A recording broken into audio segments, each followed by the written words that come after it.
My Daddy Snores by Nancy H. Rothstein.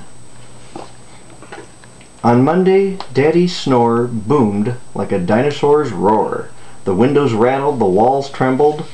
So, Mommy played musical beds. She tried sleeping in my bed, but I hogged the blanket. She tried sleeping in Natalie's crib, but it broke. On Tuesday, Daddy's snore rumbled like an earthquake. It shook Mommy right out of bed. So, she slept in the bathtub. But the faucet dripped water on her head all night long. Drip, drip, drip, drip, drip, drip, drip.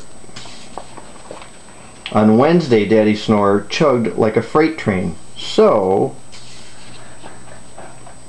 Mommy slept in Hammy's cage, but she was too squished, and it smelled funny. On Thursday, Daddy's snore buzzed like a bumblebee, so Mommy slept in the doghouse. But poor Rover didn't sleep a wink. He howled instead, very loudly. A-woo! No snoring zone. On Friday, Daddy's snore whistled like a teapot, so this time, Mommy made Daddy sleep in Splishy's bowl, but even Daddy's bubbles snored loudly. It wasn't fair to Splishy at all. That looks very uncomfortable.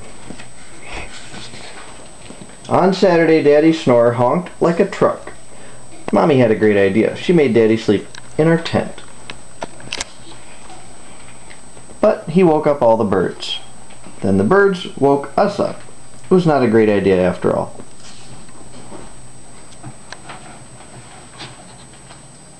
On Sunday morning, Mommy looked like a zombie having a bad hair day.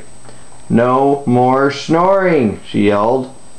She took Daddy to the doctor, and the doctor helped to cure Daddy's snoring. On Sunday night, Daddy didn't snore. Our whole house was quiet. Mommy slept, I slept, Natalie slept, Rover and Splishy and Hammy slept, until Daddy started talking in his sleep. "Thanks, I'd love more ice cream." Oh boy.